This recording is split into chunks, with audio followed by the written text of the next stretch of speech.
Welcome to the Jill on Money Show. It is Monday, March 28th. Mark, I feel so refreshed after my time away.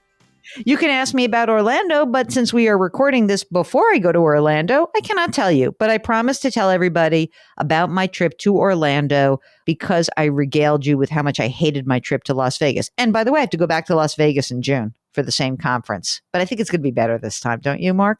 Can only be better. I will hopefully not be accosted by a cranky old man on an airplane. But anyway, I digress. This is the program that takes the mystery out of your financial life, and we do that by answering your financial questions. All you need to do is go to jillonmoney.com, jillonmoney.com, and click the Contact Us button. We'll get your note, and we will bring you on the air if you so desire. If you really want to have some fun, come on the air with us. We'll make it okay, I promise.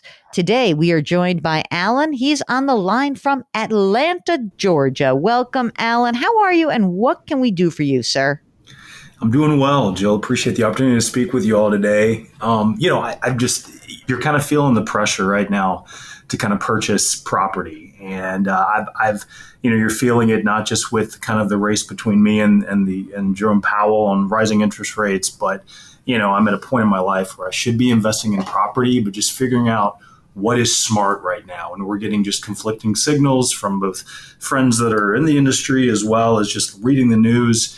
I played by the rules and tried to do everything correct financially, but just figuring out whether or not I'm just priced out of this home buying market. And it's really kind of stressing me out. Oh, I don't want you to be stressed out. First of all, let's go through let's find out some of the particulars of where you stand. And maybe I can give you some permission to feel a little less pressure to buy a house. So tell us about yourself, Alan. How old are you? I'm 40. And are you single, partnered, married? Single. Any kids from previous relationship? That's not a question you ever ask.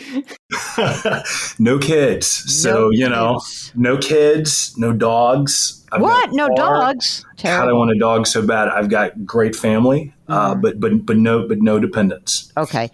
How much money do you make?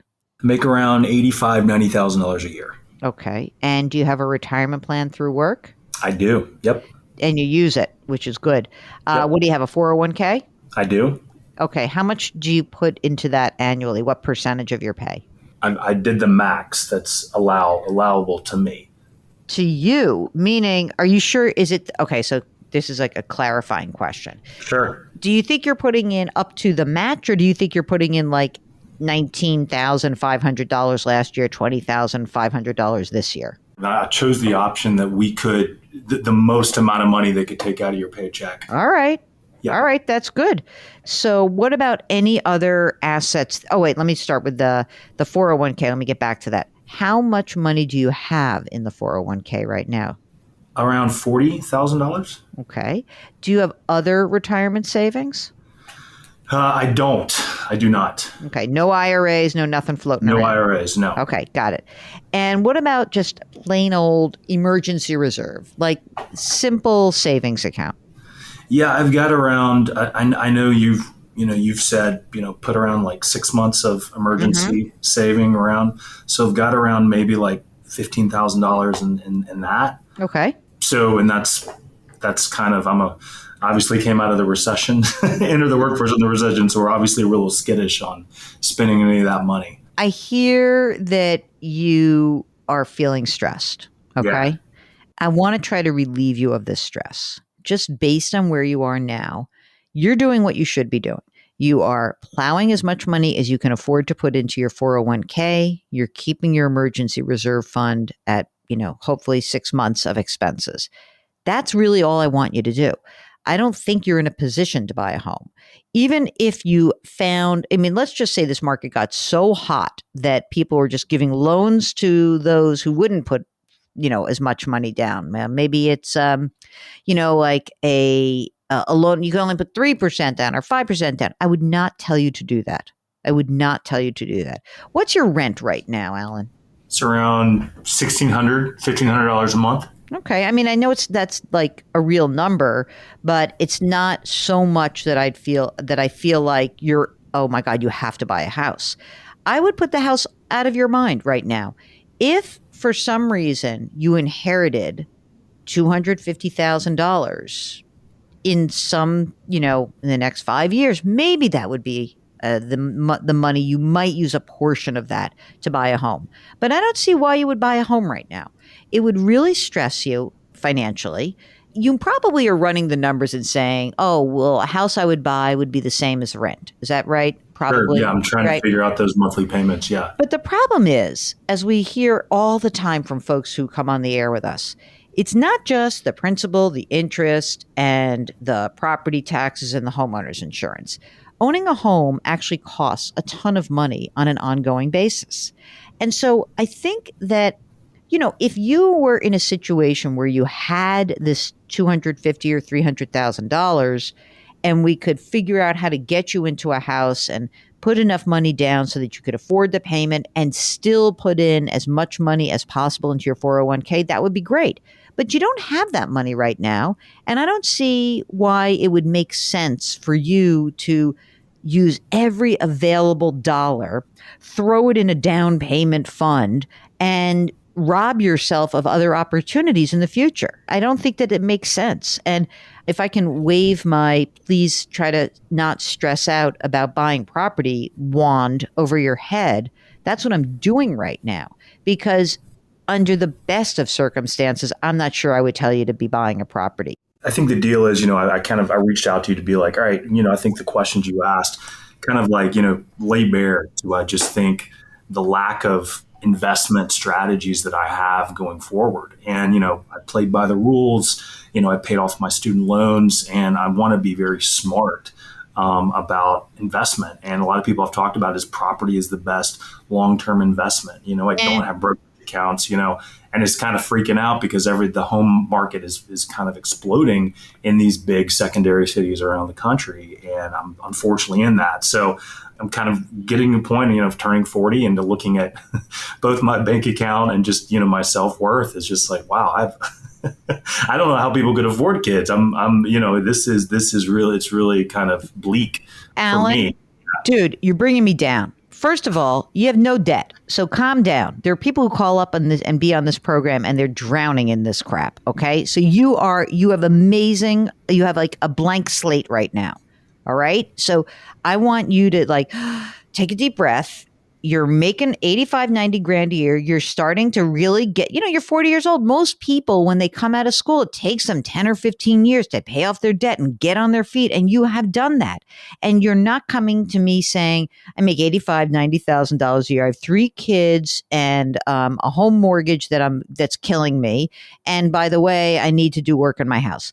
You are a blank slate. You're putting in as much money as you can into your 401k. You're staying out of debt. You're living on what's left. You have done everything right. It is now time for you to take the pressure off yourself.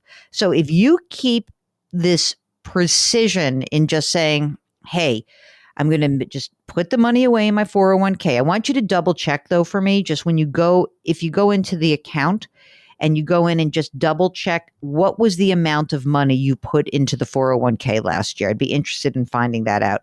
And stay out of debt. Keep your financial life very straightforward, which it is. There's nothing wrong here.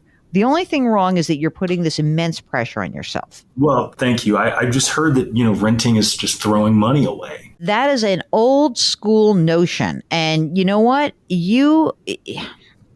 To have the money right now and have access to putting that money away and invest it is going to be a better long-term plan for you than foregoing saving for retirement and buying a home. It is true housing prices have soared in the last 2 years. There's no doubt about that.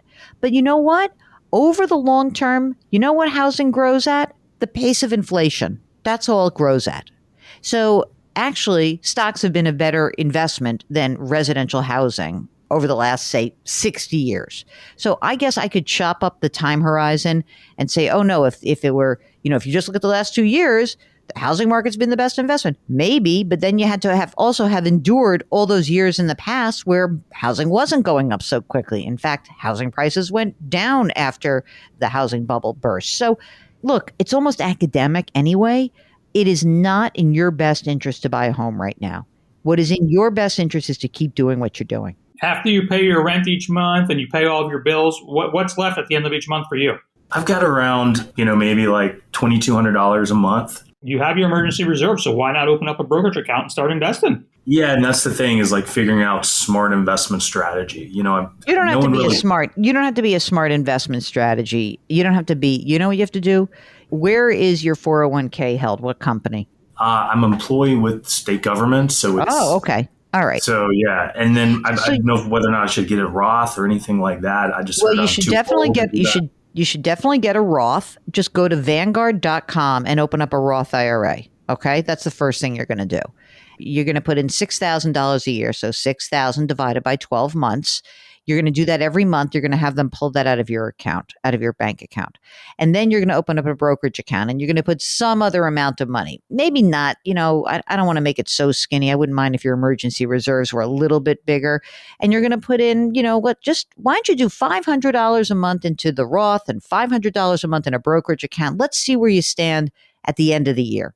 And if you have extra, you want to top off any of these accounts, that's great. Otherwise, the money keeps growing in your emergency reserve fund. But if you've got this extra cash flow and we can get that money working for you, that's going to be the way that you build your financial future, not by buying a house and being, basically house poor, having a house, but having no money to do anything else. Sure. And I've read about house poor, which is why, trying to get all the finances in order to see whether or not that is realistic. So maybe I should tell the real estate friends to kind of back off. Yeah, tell them to back off. And then you could say to them, look, dude, you're stressing me out. I don't think I can do this. I hear you, but you're stressing me out. Stop doing it.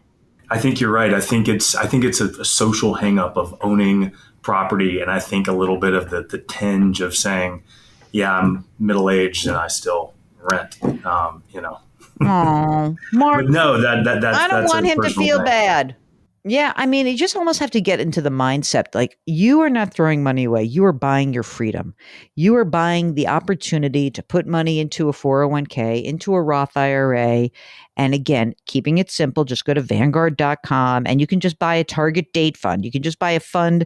You're 40 years old, so the 2050 fund or something. Or you can just put half of it in a stock index fund and half in a bond index fund and go to sleep at night. And don't worry.